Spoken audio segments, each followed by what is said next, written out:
कृषि कानून वापस लो आंदोलन के समर्थन में 5 सितंबर को संयुक्त किसान मोर्चा किसान महापंचायत करने जा रही है, जिसको लेकर किसान नेता होने वाले इस महापंचायत में भीड़ जुटाने के लिए गांव-गांव पंचायत कर किसानों को एकजुट होने की अपील कर रहे हैं। जहां इस पंचायत को कामयाब बनाने के लिए भारतीय किसान यूनियन के राष्ट्रीय अध्यक्ष चौधरी नरेश टिकैत सर्वखाप के चौधरियों को मनाने में सफल रहे हैं, वहीं इस कवायद में जय किसान आंदोलन के संस्थापक योगेंद्र यादव मुजफ्फरनगर पहुंचे, जहां उन्होंने मीरापुर विधानसभा क्षेत्र के गांव कटिया में राजपूत और गुर्जर समाज से पंचायत में पहुंचने और बीजेपी का 2022 चुनाव में मुखालफत करने की अपील की। पंचायत को संबोधित करते हुए योगेंद्र यादव ने 9 महीनों से चल रहे किसान आंदोलन को लेकर बड़ा बयान दिया। उन्होंने अपने बयान में कहा कि जो हिंदुस्तान में पिछले 75 सालों में नहीं हुआ, वो किसान आंदोलन के दौरान हुआ है। इस बीते 9 महीनों में किसान का सोया हुआ आत्मसम्मान पैदा हुआ है। कुछ सांप्रदायिक ताकतें हिंदू मुसलमान करने की कोशिशों में जुटी रही, लेकिन इस आंदोलन ने हिंदू और मुसलमानों को एक साथ लाकर खड़ा कर दिया और जात बिरादरी का मतलब ही खत्म कर दिया। योगेंद्र यादव ने किसान आंदोलन और 5 सितंबर को होने वाले किसान महापंचायत को लेकर क्या कुछ प्रतिक्रिया जाहिर की है, जरा सुनिए। और केवल आंदोलन को सघन बनाना, उसका विस्तार करना, वही सर्वोपरि है। हमें फिलहाल कोई चुनाव नहीं देख रहा, हमें तो चिड़िया की आंख दिखाई दे रही है। लेकिन पिछले 9 महीने से कई बार वार्ता उसकी सरकार, उसके बाद भी कोई रास्ता नहीं निकला, तो क्या लगता है कि आगे कोई रास्ता निकल पाएगा या फिर किसानों को बगावत पर करना पड़ेगा? सवाल बहुत अच्छा है। मैं समझता हूँ कि आप गलत व्यक्ति से पूछ रहे हैं।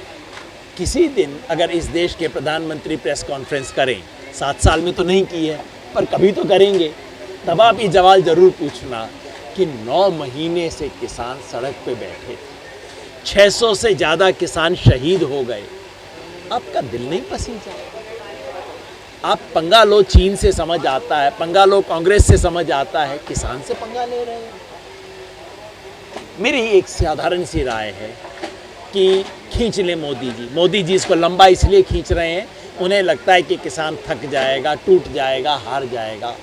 मैं एक बात बता दूं मोदी जी, किसान न थकेगा, न टूटेगा, न हारेगा। आपने किसान का धीरज नहीं देखा, किसान का संकल्प नहीं देखा। और मोदी जी, जितना लंबा करोगे उतना महंगा सौदा आपके लिए होगा। आप जितना लंबा करना चाहें कर ले मोदी जी, उतना ही महंगा सौदा उनके लिए होगा, क्योंकि पहले सिर्फ पंजाब का किसान था, फिर हरियाणा का जुड़ा, फिर उत्तर प्रदेश, उत्तराखंड और राजस्थान के इलाके भी जुड़े, और अब पूरा देश जुड़ता जा रहा है।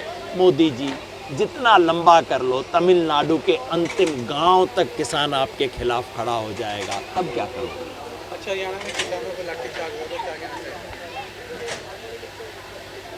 करनाल में जो किसानों पे लाठीचार्ज हुआ वो बर्बर है, निंदनीय है, लेकिन मामला उससे कहीं ज़्यादा है कि उस लाठीचार्ज से पहले मुख्यमंत्री की अपनी कॉन्स्टिट्यूएंसी में, मुख्यमंत्री का विधानसभा क्षेत्र है, सीएम सिटी है, सीएम सिटी का एसडीएम पुलिस वालों को खड़ा करके कहता है, सर फोड़ो इनका, अगर कोई पार निकला तो मुझे उसका सर फूटा हुआ दिखना चाहिए। ये एसडीएम का आदेश नहीं हो सकता, सीएम की कॉन्स्टिट्यूएंसी में तो नहीं हो सकता, ये मुख्यमंत्री के आदेश है। इसीलिए जाहिर है उनके खिलाफ अब तक कोई कदम भी नहीं उठाया गया है।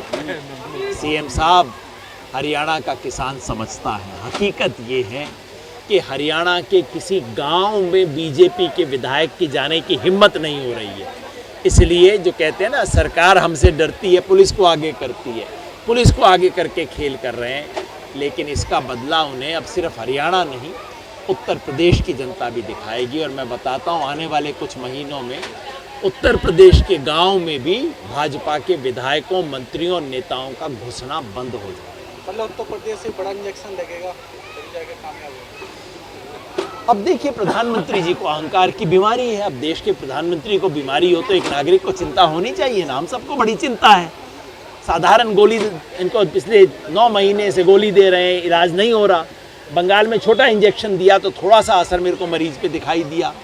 इसलिए अब इस देश का सबसे बड़ा इंजेक्शन लेके आ रहे हैं, और वो है उत्तर प्रदेश। उत्तर प्रदेश का इंजेक्शन लगेगा तो हो सकता है असर हो जाए प्रधानमंत्री को। आखिरी सवाल है, आपने किसानों को अनुमान की बात दी है, क्या कहना चाहिए? जी किसानों को आपने हनुमान की उपाधि दी है। देखिए, हनुमान जी का क्या है, हनुमान है, पवन पुत्र हैं, असीम शक्ति है, पहाड़ उठा सकते हैं, लेकिन हनुमान को स्वयं नहीं पता कि उनके पास कितनी शक्ति है। यही स्थिति किसान की है। किसान की ताकत असीम है, लेकिन किसान को खुद नहीं पता कि उसकी ताकत कितनी है। इस किसान आंदोलन ने पहली बार किसान को उसकी ताकत का एहसास करवाया है। और ये हनुमान अपने लिए काम नहीं करता, हनुमान स्वार्थ में कुछ काम नहीं करते, हनुमान किसी और के लिए करते हैं। राजकीय इंटर कॉलेज के मैदान में 5 सितंबर को होने जा रही इस महापंचायत को लेकर भारतीय किसान यूनियन ने सभी तैयारी कर ली है। बरसात से बचने के लिए पूरे मैदान पर वाटरप्रूफ टेंट लगाने का काम भी तेजी से किया जा रहा है। साथ ही सभी खाप चौधरियों के साथ पंचायत कर चौधरी नरेश टिकैत हरियाणा, पंजाब, राजस्थान, हिमाचल और अलग अलग राज्यों से आने वाले लाखों किसानों के लिए रहने खाने पीने की व्यवस्था भी कर रहे हैं।